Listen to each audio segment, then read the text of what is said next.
Assalamualaikum warahmatullahi wabarakatuh. Halo teman-teman, apa kabar? Semoga dalam keadaan sehat selalu ya.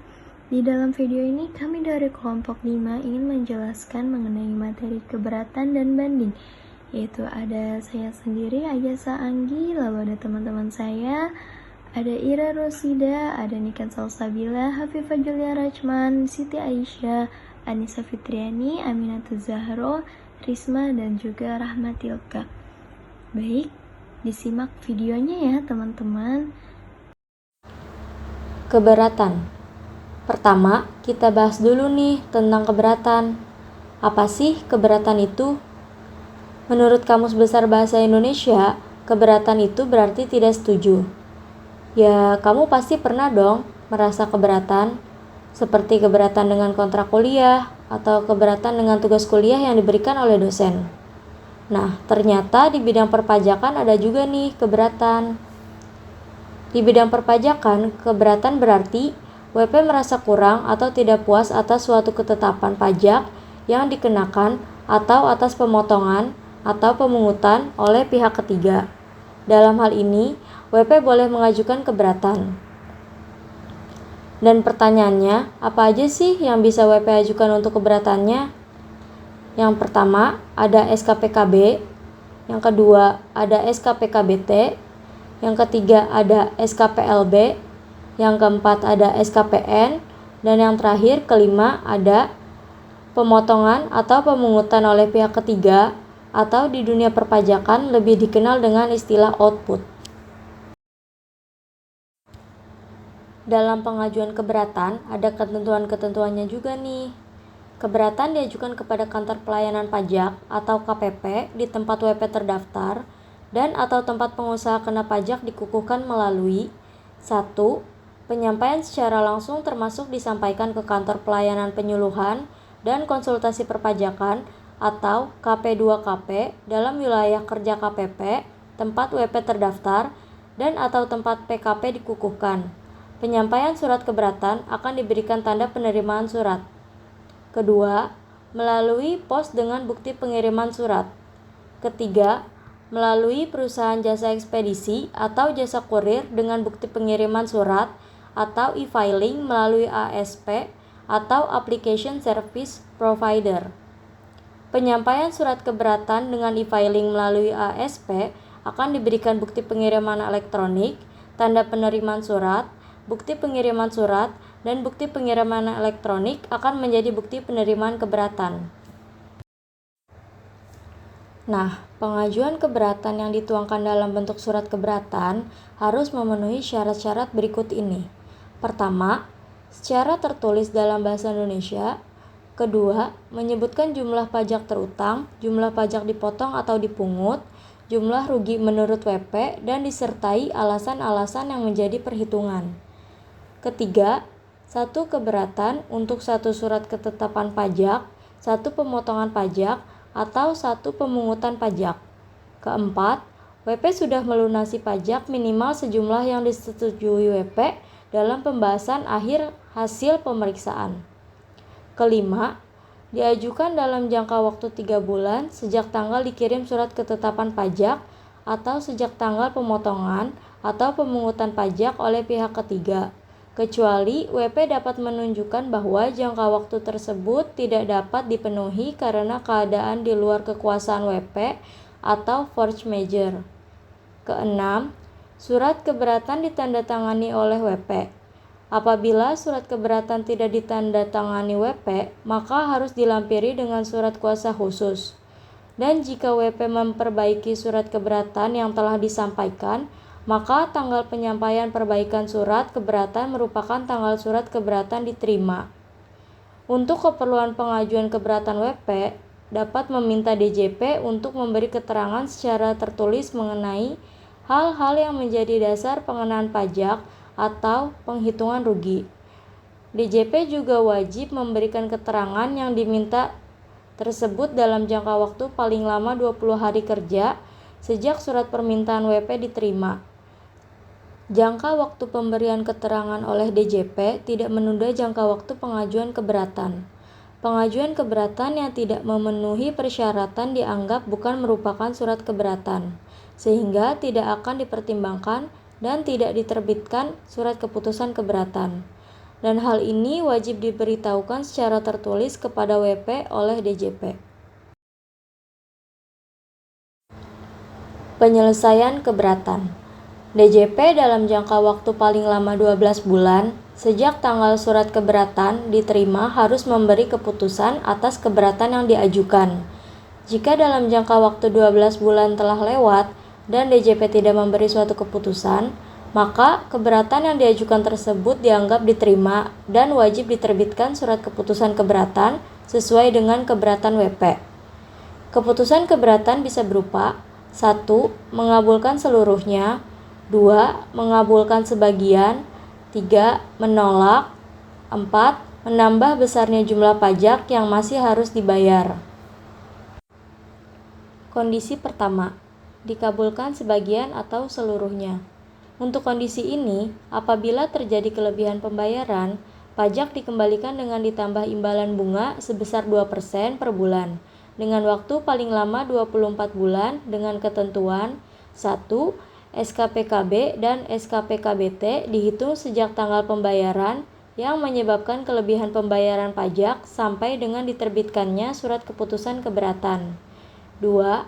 SKPN dan SKPLB dihitung sejak tanggal penerbitan surat ketetapan pajak sampai dengan diterbitkannya surat keputusan keberatan.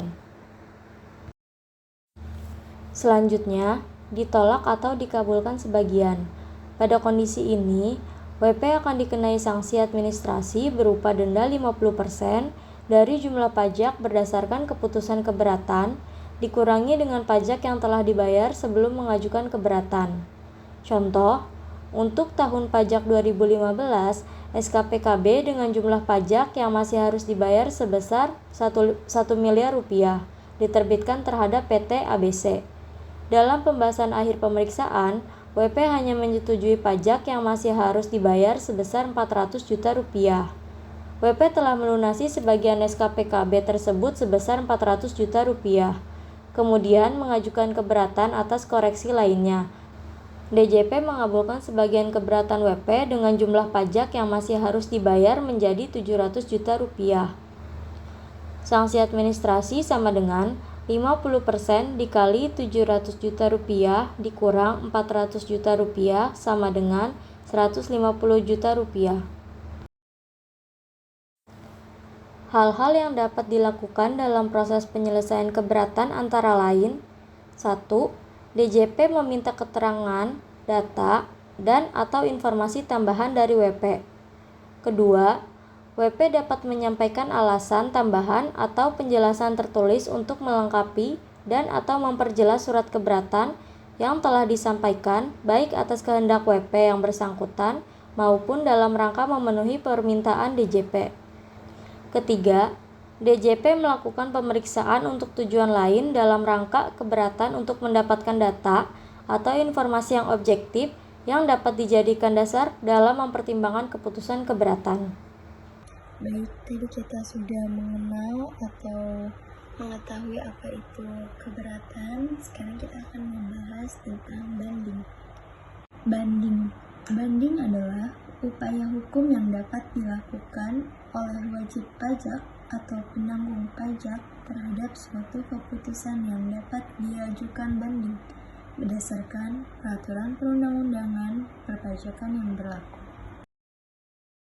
Objek banding adalah surat keputusan keberatan atas pertama ada surat ketetapan pajak kurang bayar SKPKB, surat ketetapan pajak nihil SKPN, surat ketetapan pajak lebih bayar SKPLB, surat ketetapan pajak kurang bayar tambahan SKPKBT. Terakhir ada pemotongan atau pemungutan pihak ketiga POT atau PUT. Ada beberapa persyaratan formal untuk kita mengajukan banding. Yang utama dan yang terpenting yaitu ditulis dalam bahasa Indonesia, lalu mengemukakan alasan yang jelas.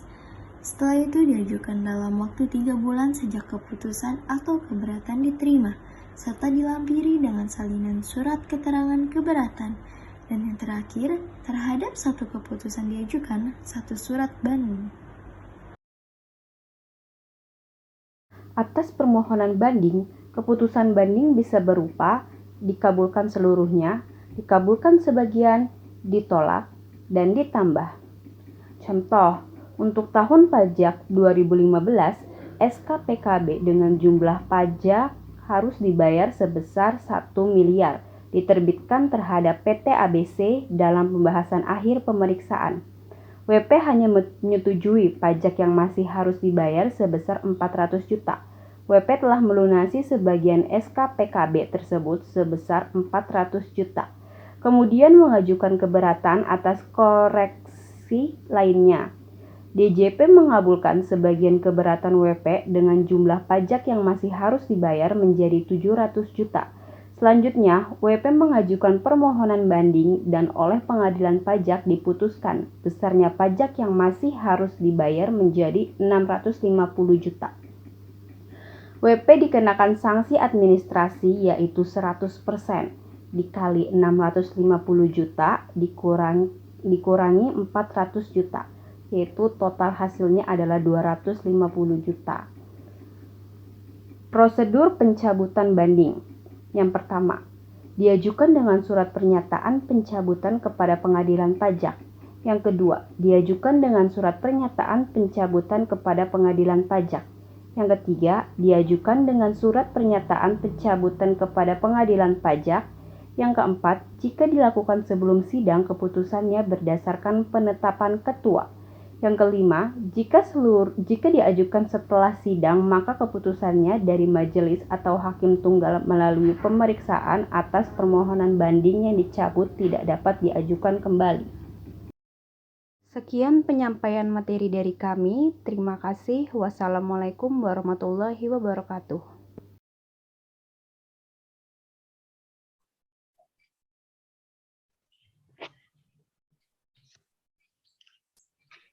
Kepada pemohon banding dan atau kuasanya, serta kepada terbanding dan atau kuasanya, dimohon untuk memasuki ruang sidang. Terima kasih. Hadirin yang kami hormati, sesaat lagi persidangan pengadilan pajak akan segera dimulai. Untuk itu, akan kami tayangkan tata tertib persidangan pengadilan pajak.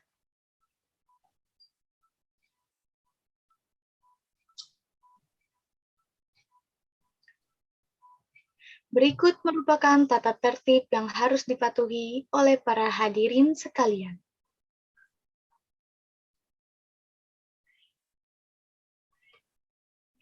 Kepada majelis dipersilahkan.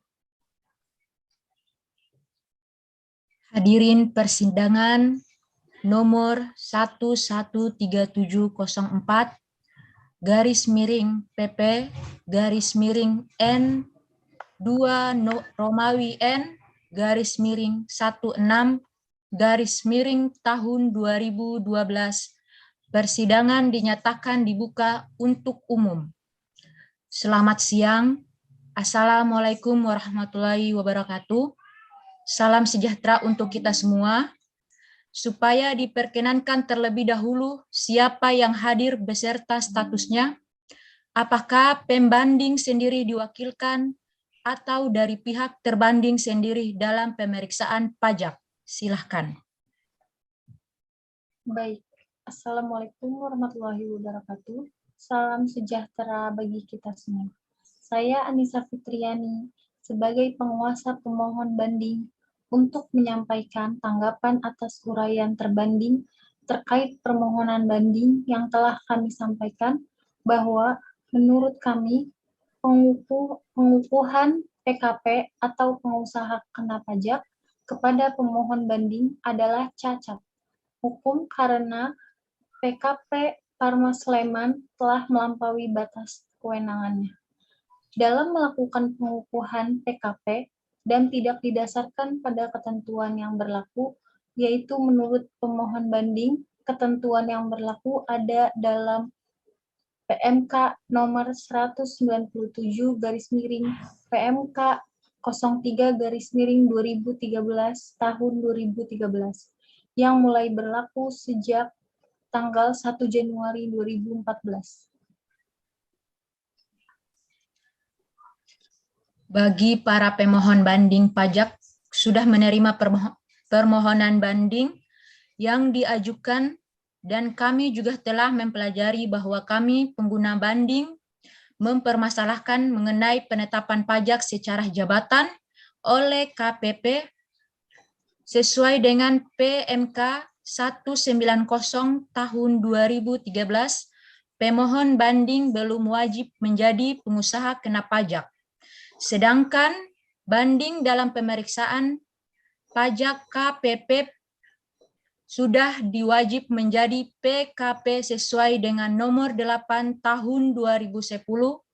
Namun untuk mengetahui lebih jelas apa sesungguhnya yang diinginkan hal ini, maka akan disampaikan hal-hal yang akan menjadi pokok-pokok permainan secara singkat, padat, berisi sampaian pendapat dari pembanding dan juga pendapat dari pemohon banding. Silakan. Mohon izin Yang Mulia, saya dari pihak terbanding, nama saya Risma Putri Awalia. Saya bekerja sebagai petugas pajak di kantor wilayah daerah istimewa Yogyakarta. Baiklah, sudah kami dengarkan pendapat. Selanjutnya, kami persilahkan untuk menyampaikan tanggapan atas pernyataan pembanding.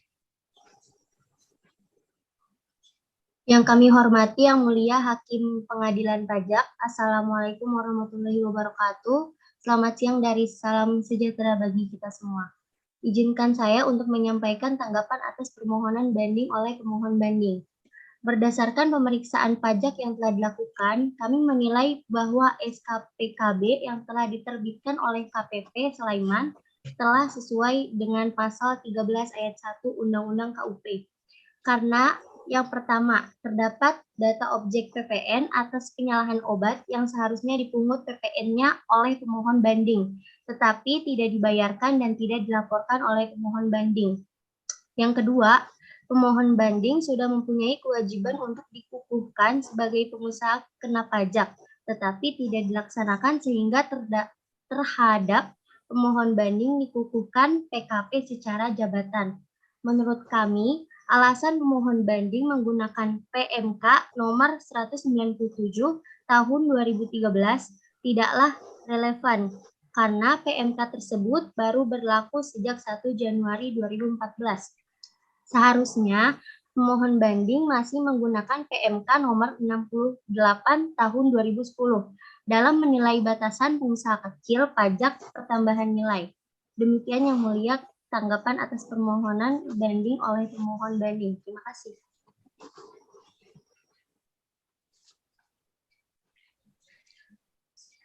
Terima kasih, teman banding dan terbanding. Jadi berdasarkan hukum acara pengadilan, atas permohonan yang sudah disampaikan dan memberikan tanggapan atas permohonan banding dan tanggapan dari terbanding maupun dari pemohon banding.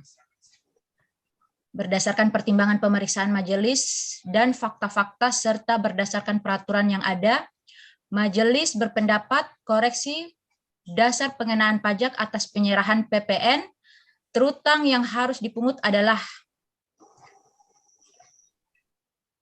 atas koreksi daripada terbanding ini sudah benar dan tetap dipertahankan.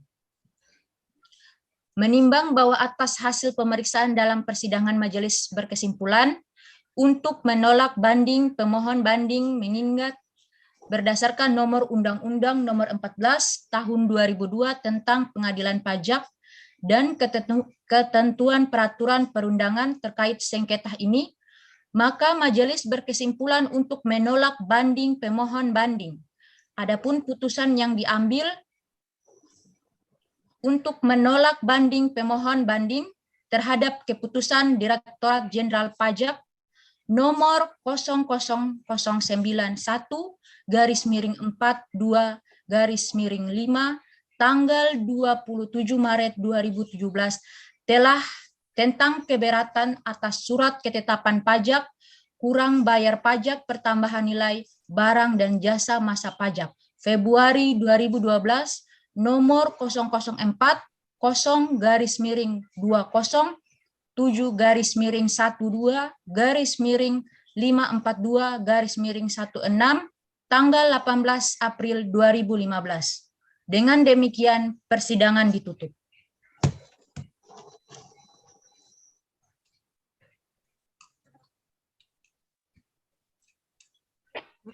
Hadirin, demikian persidangan Pengadilan Pajak hari Kamis tanggal 6 Oktober 2022 untuk perkara nomor 1134/PP-M-2 Romawi N-16/2012 telah selesai.